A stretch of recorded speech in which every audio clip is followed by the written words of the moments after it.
हमारे YouTube channel पर आप सभी का स्वागत है। हम लोग पूजन का गीत गाने जा रहे हैं। आप लोग लाइक कीजिए, सब्सक्राइब कीजिए। हम लोग का वीडियो अच्छी लगे शेयर कमेंट कीजिए, गलती को क्षमा करिए। पूरा वीडियो देखिएगा। छोटे बने अंगनवा हमारा छोटा बन भवानवा, कैसे कैसे पूजन कराइए माई, कैसे कैसे पूजन कराइए माई, कैसे कैसे पूजन छोट बन अंगनवा मोरा छोट बन भवानवा,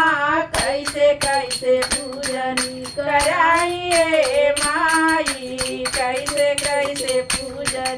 कराइए माई, कैसे कैसे पूजन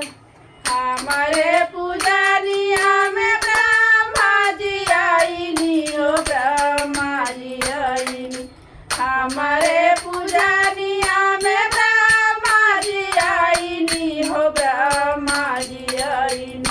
साथवा में आईली सरस्वती रानी आए माई, कैसे कैसे पूजन कराइए माई, कैसे कैसे पूजन कराइए माई, कैसे कैसे पूजन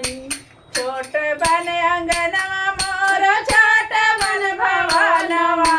छोट बन अंगनवा मोर छोट बन भवानवा, कैसे कैसे पूजन कराइए माई, कैसे कैसे पूजन कराइए माई, कैसे कैसे पूजन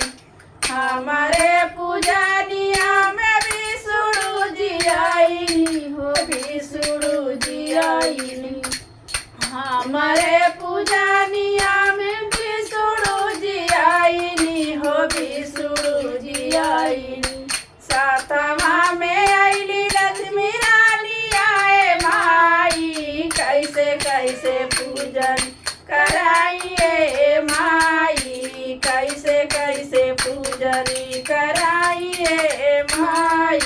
हमारे पूजनिया में भोले जी आईनी हो, भोले जी आईनी हमारे पूजनिया में भोले जी आईनी हो, भोले जी आईनी सातवा में आईली पार्वती रानी आए माई, कैसे कैसे पूजन कराइए माई, कैसे कैसे पूजन कराइए माई,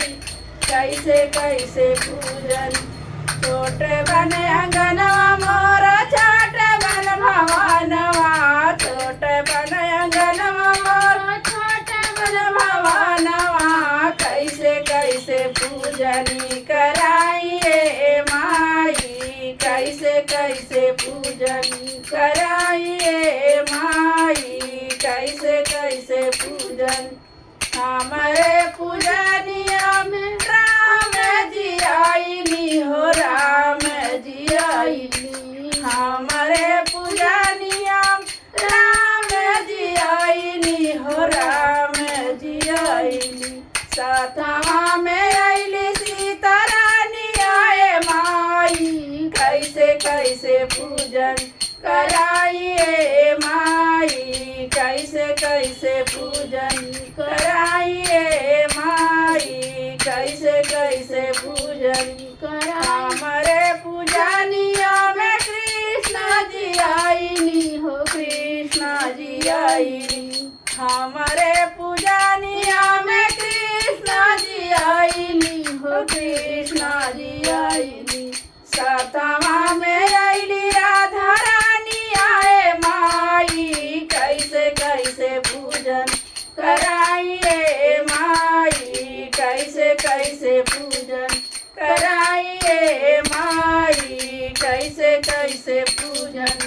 छोटे बन अंगनवा मोर छोट बन भवानवा, छोटे बन अंगनवा मोर छोट बन भवानवा, कैसे कैसे पूजन कराइए माई, कैसे कैसे पूजन